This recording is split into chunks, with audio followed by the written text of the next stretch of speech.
John Lydon wrote the lyrics while eating baked beans on toast. Workers at the printing plant put down their tools and refused to print the cover.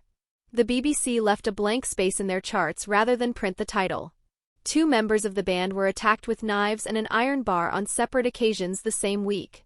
And the song that supposedly lost the #1 spot may never have actually lost it at all. May 27, 1977. Queen Elizabeth II is celebrating her silver jubilee, 25 years on the British throne. Street parties are being planned across the country. Union Jacks are everywhere. And the Sex Pistols release a single comparing the British monarchy to a fascist regime, with a cover showing the Queen's face defaced with safety pins through her nose and lips, her eyes and mouth torn away and replaced with cut-out newspaper letters spelling the band's name. The artwork was created by designer Jamie Reed, and it was so offensive that workers at the pressing plant laid down their tools and refused to print it. The finished sleeves had to be produced elsewhere. Every major retailer in Britain, including WH Smith and Boots, refused to stock the single. One shop blanked out the title entirely in their chart countdown display so the word Queen would not appear in their window.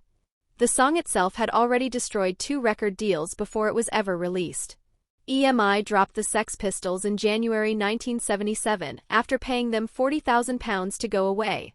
A&M Records signed them in March, held a press conference outside Buckingham Palace with Malcolm McLaren specifically to generate maximum controversy, and then dropped them 6 days later after label employees threatened to quit if the band stayed. A&M paid them £75,000 not to release anything. The Sex Pistols had now received £115,000 from 2 separate labels without releasing a single song. They signed to Virgin Records. Richard Branson was the only person willing to put the record out. John Lydon, performing as Johnny Rotten, said he wrote the entire lyric in one sitting while eating baked beans on toast. He said later that the song was not intended as a personal attack on the Queen herself. He described it as a response to the monarchy as an institution, to the idea of a fascist regime hiding behind ceremony and tradition while millions of young British people had no jobs, no future, and no one speaking for them. The line "no future in England's dreaming" was not nihilism. It was a diagnosis.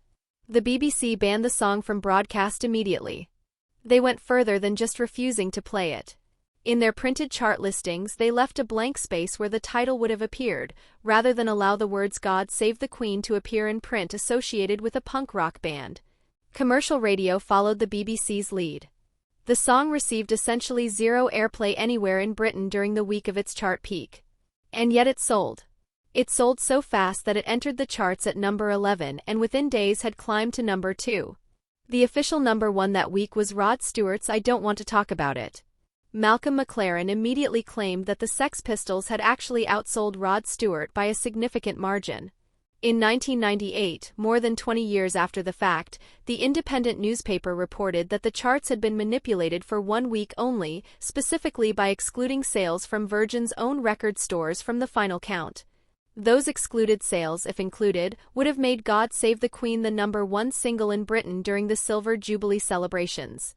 The chart that declared it May 2 have been quietly engineered to prevent the most offensive record in British history from topping the charts on the week the Queen was being celebrated across the nation.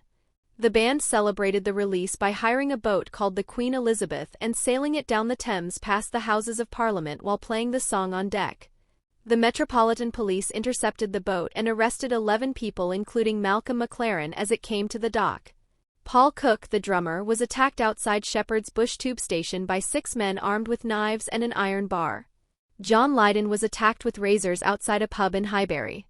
Producer Chris Thomas, who had worked on the Beatles' White Album and Pink Floyd's Dark Side of the Moon, was attacked with razor blades on the same night. All 3 attacks happened within days of each other. The song had been out for less than 2 weeks. "God Save the Queen" peaked at number 2 in the official charts. It hit number 1 in the New Musical Express charts the same week. The Independent's 1998 investigation remains the strongest evidence that the official number 2 position was manufactured. The Virgin Megastore sales were excluded from the count for 1 week and 1 week only. That week happened to be the week of the Silver Jubilee. The Sex Pistols existed for 2.5 years and released 1 studio album. "God Save the Queen" may be the most important song they ever made, and it may never have officially reached the position it actually earned.